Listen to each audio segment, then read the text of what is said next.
மகாராஷ்டிர மாநிலம் கோலாப்பூர் பகுதியில் ஓட்டுநருக்கு மாரடைப்பு ஏற்பட்டதால் கார் கட்டுப்பாட்டை இழந்து சாலையோரம் இருந்த வாகனங்கள் மீது மோதின. டெம்ப்ளாய் கேட் மேம்பாலம் அருகே நள்ளிரவு நேரத்தில் விபத்து ஏற்பட்ட நிலையில் கார் ஓட்டுநர் தீரஜ் பரிதாபமாக உயிரிழந்தார்.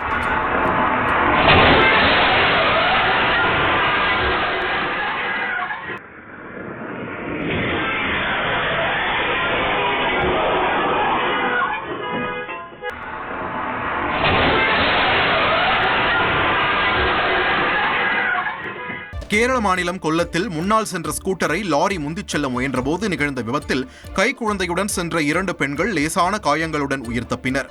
கூலம்குளம் பகுதி சாலையில் முந்திச் சென்றபோது லாரியின் பின்பக்கம் ஸ்கூட்டரின் மீது மோதியது.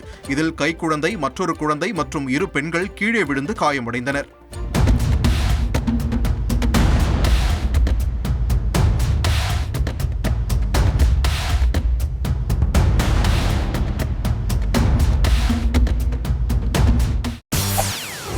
செய்திகளை உடனுக்குடன் தெரிந்து கொள்ள உடனே சப்ஸ்கிரைப் பண்ணுங்க.